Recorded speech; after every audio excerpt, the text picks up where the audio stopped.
हाँ जी, तो कल का जो वीडियो आपने देखा, आई नो बहुत सैड वीडियो था एंड बहुत कुछ हुआ हमारे साथ। हमारे लिए भी बहुत डिफ़िकल्ट था पूरा दिन, स्पेशली फॉर मक्कू। तो मैंने सोचा कि मैं आपको ना आराम से समझाऊं, क्योंकि बहुत सारे आप लोग सवाल कर रहे हो, मैसेजेस कर रहे थे। मैं आपको बताना चाह रहा हूँ कि एक्चुअली में क्या हुआ। और मैं सिर्फ इसलिए नहीं बताना चाह रहा आपको कि कोई व्लॉग है या एंटरटेनमेंट है। मैं आपको ये सब इसलिए, हाँ भागना नहीं है, रुक जाओ, वीडियो ऑन है।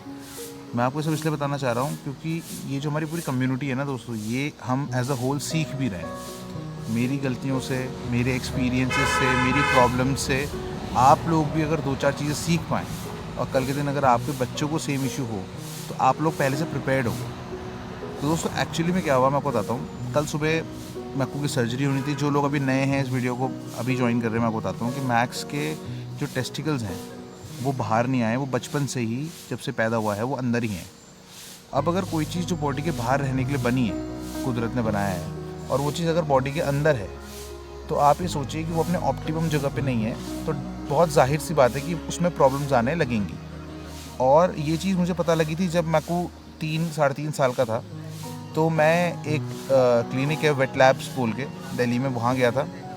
वहाँ पे जाके मैंने मक्कू का अल्ट्रासाउंड कराया था और अल्ट्रासाउंड में मुझे बताया गया कि हाँ, इसके जो टेस्टिकल्स है वो अंदर ही हैं। और जब मैंने उनसे पूछा था कि क्या इसको सर्जरी करके हमें निकलवा देना चाहिए, जो कि सही चीज़ होती, उन लोगों के द्वारा मुझे मिसगाइड किया गया। मेरे पास रिपोर्ट्स वगैरह सब है। एक बार सब कुछ निपट जाएगा तो definitely I will cross question them कि क्यों उन्होंने मुझे ये बोला, कौन डॉक्टर था, और उसको इस चीज़ का जवाब देना पड़ेगा। दे मिसगाइडेड मी, मेरे को मिसगाइड किया गया। ये बोला गया कि नहीं वो बहुत बड़ी सर्जरी हो जाएगी और उस सर्जरी से जो है आपका डॉग रिकवर नहीं कर पाएगा, तो बेहतर है कि आप मत करो और ऐसी कोई ख़ास दिक्कत नहीं आनी चाहिए। बट टाइम टाइम मुझे लोग बोलते रहे कि यार आपको ऑपरेशन करवा लेना चाहिए। कहीं कभी ना कभी मुझे कोई ना कोई ऐसा इंसान मिलता था जो मुझे बोलता था कि आपको ऑपरेशन करा लेना चाहिए।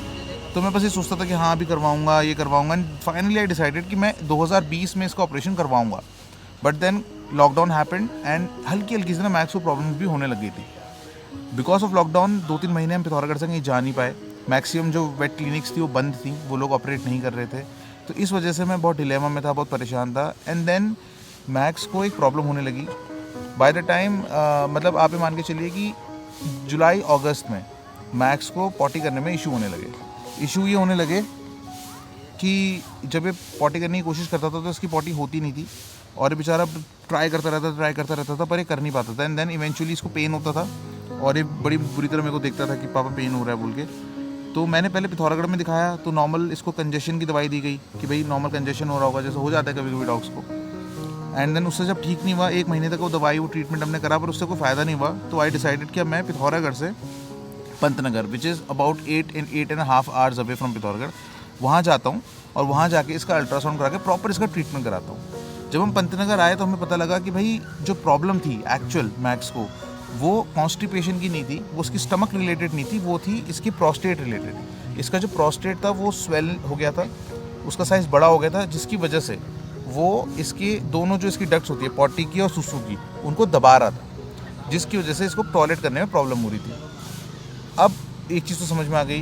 देन इसका हमने अल्ट्रासाउंड करा और अल्ट्रासाउंड में हमें पता लगा कि जो इसका प्रोस्टेट है उसमें एक बहुत बड़ा सिस्ट है, एक काफ़ी बड़े साइज़ का, मतलब एक मान लीजिए मैक्स की बॉडी के हिसाब से ऑलमोस्ट एक टेनिस बॉल के साइज़ का सिस्ट था, जिसकी वजह से इश्यूज़ को आ रहा था। अब देखिए दोस्तों, 2 अलग अलग चीज़ें हैं। सबसे पहले था कि सिस्ट को हटाना बहुत ज़रूरी है, क्योंकि सिस्ट को अगर हम हटाते नहीं तो जो इसके टेस्टिकल्स हैं वहाँ तक डॉक्टर्स का पहुँच पाना मुश्किल हो जाता है, बिकॉज वो पेट के अंदर थे। सिस्ट को हटाने के लिए इसका ट्रीटमेंट चला, 1 महीने इसकी मेडिकेशन चली, जिससे इसका सिस्ट खत्म हो गया फॉर्चुनेटली। सिस्ट को लेते हमें बहुत ज़्यादा प्रॉब्लम थी, क्योंकि अगर सिस्ट फट जाता या इस तरह का कोई इशू हो जाता तो वो लाइफ थ्रेटनिंग हो सकता था। तो हम पहले बहुत डरे हुए थे, बहुत घबराए हुए थे, इससे पहले कि अगर आपने वीडियोस देखे तो आप समझ रहे होंगे। क्योंकि ऑब्वियसली एक छोटी सी चीज़ होती है दोस्तों, और ये बेजुबान है, इनको पता भी है, बता तक नहीं सकता मेरे को पापा मेरे को दर्द हो रहा है, और इस तरह की चीज़ें जितना अवॉइड हो सके उतना अच्छा है। सिस्ट खत्म हो गया। अब ये था कि दोस्तों प्रोस्टेट क्यों एनलार्ज होता है आपका। प्रोस्टेट आपका इनलार्ज होता है हार्मोनल इम्बैलेंस के थ्रू। बॉडी के जो हार्मोन्स है जब वो इम्बैलेंस होते हैं तो प्रोस्टेट का साइज़ बड़ा होने लगता है, जिसकी वजह से इश्यूज़ आते हैं। यानी अगर आप इसके टेस्टिकल्स, जिसकी वजह से वो हार्मोनल इम्बैलेंस हो रहा है, जो उसके अंदर ही हैं, उसको हम हटा देंगे तो प्रोस्टेट इसका नॉर्मल हो जाएगा। और मक्कू को ये जो प्रॉब्लम चल रही है 4-5 महीने से इसकी, इससे मैक्स फ्री हो जाएगा, मैक्स ठीक हो जाएगा। अब हम आए थे इस बार मैक्स के टेस्टिकल की सर्जरी। इसका पेट यहाँ से कट लगता, अंदर डॉक्टर्स जाते और इसकी जो टेस्टिकल्स उनको हटा के ख़त्म कर देते। उसके बाद जब मक्कू ठीक हो जाता तो ये फिट एंड फाइन होता, राइट। अब प्रॉब्लम ये भी दोस्तों, एक तो सर्जरी थोड़ी बड़ी थी तो मैं घबराया हुआ था। ऑब्वियसली यार कोई भी पेरेंट अपने बच्चों की सर्जरी के लिए घबराया होता है। मैं आपको सच्ची बताऊं, अगर मेरे को ऑप्शन मिलता कि मेरे को अगर सर्जरी करा के इसको फ़ायदा हो रहा होता ना, मैं करा लेता। बिकॉज ये बेजुबान है ना, ये बता नहीं सकते इनको दर्द हो रहा है, इनको परेशानी है। और फिर मेरे को लग रहा था इतना बड़ा सर्जरी होगी, कोई होगा तो पता नहीं कैसे मैनेज करेंगे हम लोग, कैसे इसको सूसू पट्टी कराऊंगा, यहाँ से पिथौरागढ़ कैसे लेके जाऊँगा, तो बहुत सारी चीज़ें थी। परसों हम लोग पिथौरागढ़ से आए, कल इसको हम लेके गए एंड हमने पूरा मन बना लिया था सर्जरी करनी ही करनी है। सुबह बहुत कुछ हुआ, दवाइयाँ लेने में गया था, देन पीछे से मक्कू बेचारा अंदर चले गया। एक तो मेरे बिना वैसे परेशान हो जाता है, तो वैसे थोड़ा डर गया था ये। बट देन जब इसकी सर्जरी के लिए उन्होंने इसे एनेस्थीसिया दिया तो उन लोगों ने रियलाइज़ किया कि उसकी जो ब्रीदिंग है, जैसे अभी ये सांस ले रहा है राइट, तो ये बहुत इरेगुलर ब्रीथ कर रहा था। मतलब ये सांस ले रहा था करके, उसके बाद ये 15-16 सेकंड तक सांस नहीं ले रहा था, बिल्कुल बॉडी रुक जा रही थी। फिर 15 सेकंड बाद धीरे धीरे बढ़ता गया, 15, 20, 25 एंड आई रियलाइज्ड कि एक टाइम पे 30 सेकंड का गैप होने लगा। तो जब ये हुआ तो जो वेट्स थे उन्होंने बोला भाई अभी सर्जरी को हमें अवॉइड करना पड़ेगा, बिकॉज उनके लिए भी नई सिचुएशन थी कि ऐसा क्यों हो रहा है। एनेस्थीसिया देना ज़रूरी है बिकॉज सर्जरी बहुत बड़ी है। और उन्होंने फिर उनको बुलाया, उन्होंने बताया भाई कि आपका डॉग फिट है क्या। तो मैंने बोला सर बहुत फिट है, तो दौड़ता है सर 5 किलोमीटर। अभी जब से इसका सिस्ट खत्म हुआ था ना दोस्तों, इसके सिस्ट खत्म हुए हो गए हैं अप्रॉक्सीमेटली 2 हफ्ते। तो मैक्स उसका तो फिट हो चुका है, अच्छे से खा रहा है, प्रॉपर पॉटी वॉटी कर रहा है, दवाई दे रहे हैं इसको हम ऑल्टो पॉटी वॉटी करने की, पर ये खा रहा है, पॉटी वगैरह कर रहा है, दौड़ रहा है, ज़्यादा हाइक पे जा रहा है क्योंकि इसको भी मन कर रहा है ना, इतने दिनों से प्रॉब्लम में था तो इसका मन कर रहा है जाने का बाहर, ठीक है। पर जब कल डॉक्टर ने मेरे से पूछा तो उन्होंने बोला कि नहीं भाई इसका जो हार्ट है थोड़ा कमज़ोर हमें महसूस हो रहा है, तो क्या ये हाइक करते हुए बैठ जाता है या ये चल नहीं पाता है या इसकी सांस लगती है, ऐसा कुछ होता है क्या। तो यार दोस्तों ये बोल पाना मेरे लिए कि इस तरह की कोई इशू मैक्स को है थोड़ा डिफ़िकल्ट है, क्योंकि यार मैक्स बहुत फिट है। मैक्स मतलब आप ही लगा लीजिए कि इंडिया में अगर जितने भी लैब्राडोर्स हैं, अगर फिटनेस का लेवल होगा तो ये सबसे टॉप कैटेगरी पे आएगा। बिकॉज बचपन से ही मैक्स हाइक्स पे जा रहा है, मैं मैक्स को तैरना पसंद है, मैं इसको तैरने के लिए लेके जाता हूँ। इतने सारे ट्रैक, गोस्ट पकड़ा होता है हमने, तो गोस्ट एक बारी में चलता है राइट। मैक्स पहले आगे जाता है, पीछे आता है, आगे जाता है, पीछे आता है, तो सब लोग बोलते हैं कि मैक्स ना डबल ट्रैक करता है। तो फिटनेस को लेकर तो ऐसा इशू नहीं है।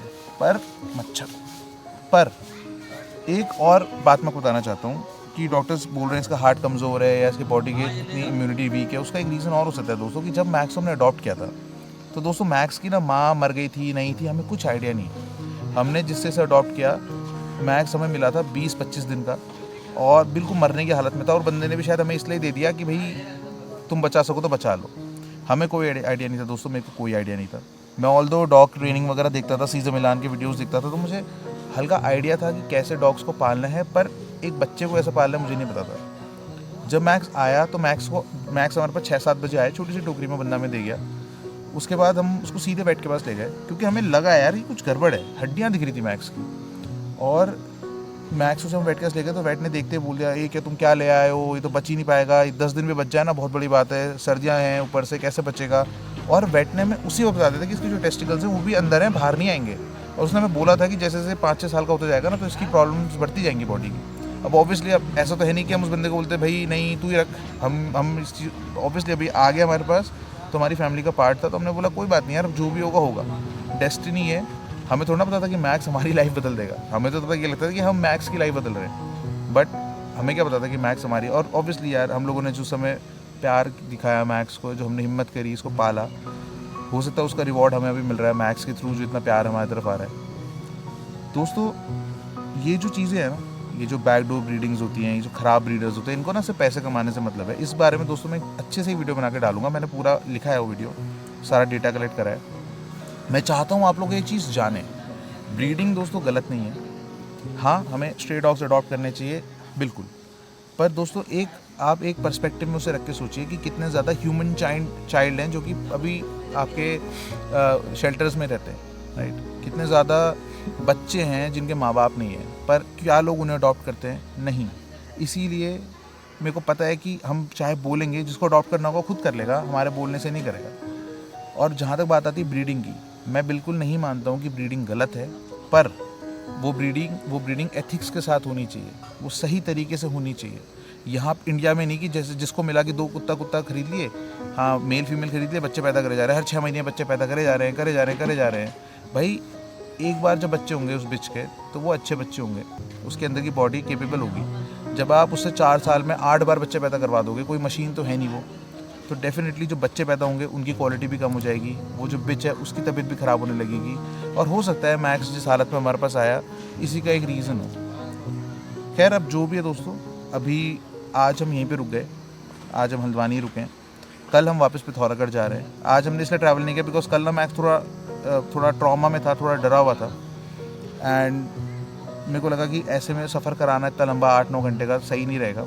कल सुबह हम वापस घर जा रहे हैं, वापस घर जाके ठंडे दिमाग से सोचेंगे क्या करना है, कैसे करना है, क्या पंतनगर में ही इसकी सर्जरी करानी है, क्योंकि अगर ऐसी कोई क्रिटिकल सिचुएशन आती है, ऐसी कोई डायर सिचुएशन आती है, जीने मरने की सिचुएशन आती है, तो क्या वो फैसिलिटी इक्विप्ड है कि मैक्स की जान बचा पाएंगे या मैक्स को प्रॉब्लम से बचा पाएंगे। मैं ये बिल्कुल भी नहीं कह रहा हूँ, मैं हर वीडियो में बोल रहा हूँ, मैं बिल्कुल भी ये नहीं कह रहा हूँ कि यहाँ के डॉक्टर्स केपेबल नहीं है। इनफैक्ट बहुत प्यार कर रहे हो मैक्स को, बहुत अच्छे से देख रहे हैं। कल जब मैक्स बेहोश था तो उन्हीं में से एक डॉक्टर आए थे और उसको बड़ा प्यार करा कि बेटा उठ जाएगा भी थोड़ी देर में, बोल के मक्कू को।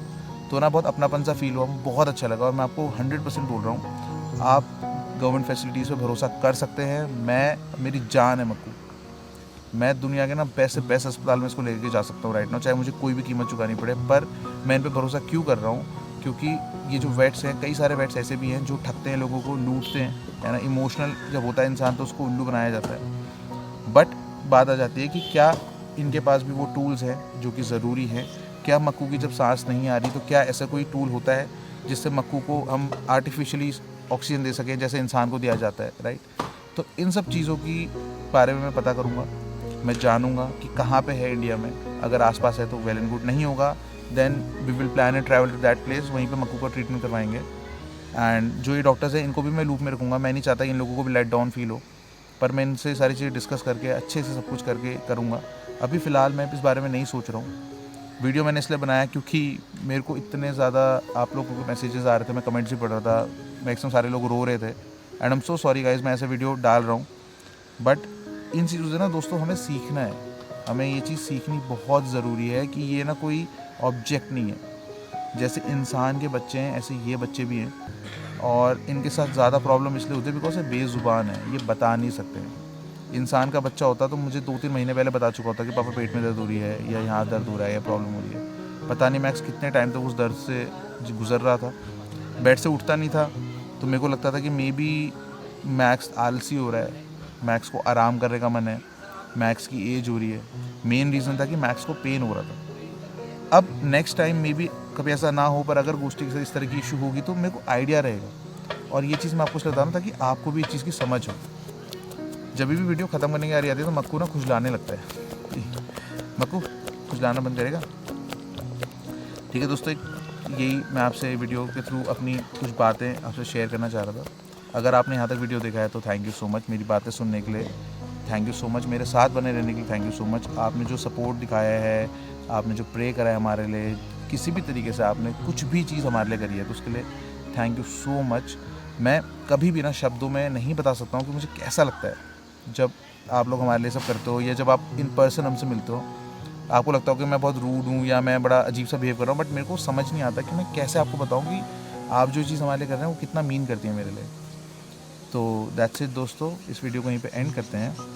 अगर आप कर सको तो इस वीडियो को लाइक कर दीजिएगा, उससे क्या होता है कि थोड़ा रेंज बढ़ जाता है, वीडियो स्प्रेड होने लगता है। एंड कमेंट, लाइक, इन सब चीज़ों से ना इंगेजमेंट बढ़ता है, तो यूट्यूब आपके वीडियो को थोड़ा पुश करता है। बस ये था दोस्तों, ठीक है दोस्तों। So on this note the Himalayan husky over and out. Good night. चलें, मच्छरों ने काट दिया भाई।